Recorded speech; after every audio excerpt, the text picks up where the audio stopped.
كنشكر اولا مدام مصفر اللي عرضت عليا. انا من الرباط. انا باحثه في علم الروحانيات، المحور ديال الكتاب اللي غنقول عليه هذه الكلمه. تنشكرها على هاد اللقاءات اللي كدير حول الكتب، وخاصه حول كتب عالم الروحانيات. حبت هاد الجلسه كانت قيمه، اللي كتكلم على شكون حنا بالضبط.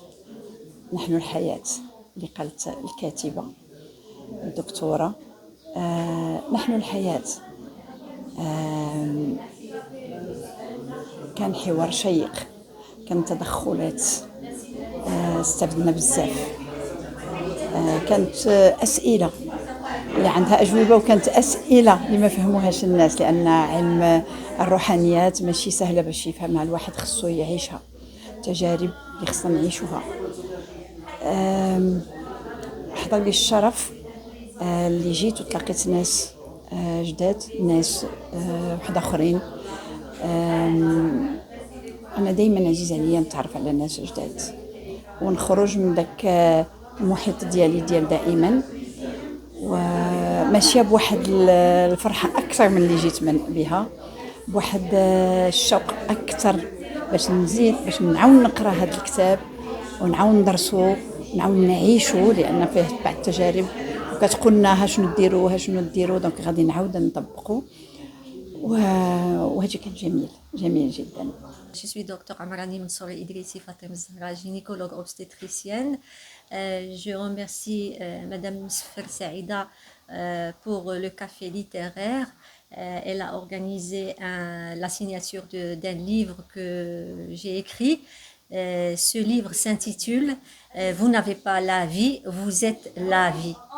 C'est un livre, sorte d'invitation qui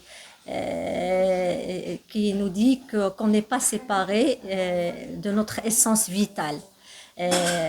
Chaque chapitre tend la main à ce royaume intérieur qui est souvent oublié mais qui n'a jamais cessé d'exister. C'est à l'intérieur de ce royaume qu'on trouve la paix, la sérénité et la plénitude. J'ai parlé sur l'âme, l'esprit, l'art d'être zen, scientifiquement les effets de la méditation, prière, etc.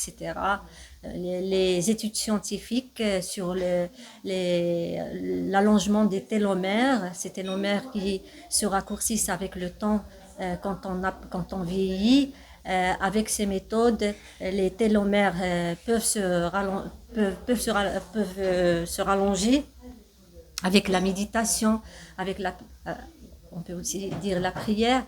Donc ces études scientifiques ont été validées et j'ai parlé à la fin sur l'impact sur le développement personnel, la citoyenneté intérieure, ce qui rapporte la pensée, c'est-à-dire quand on devient spectateur de notre pensée, quand on devient spectateur de notre pensée et n'est pas un outil.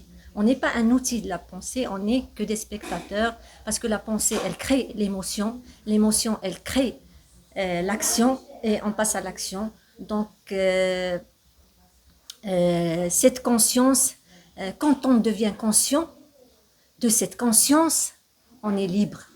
Donc, on devient libre après cet éveil. C'est un long cheminement, c'est un livre que j'ai écrit, c'est un long cheminement de 12 ans. J'ai lu sur plusieurs penseurs, Eckhart Tolle, François Cheng. C'est un résumé de tout ce que j'ai lu en 10 à 12 ans. J'ai donné les mots-clés. C'est un livre philosophique spirituel. Chacun de nous possède ce royaume, mais il est oublié ce royaume. On est tellement pris dans le bruit mental, dans la vie extérieure, et on oublie ce royaume qui nous rapporte beaucoup de bonheur.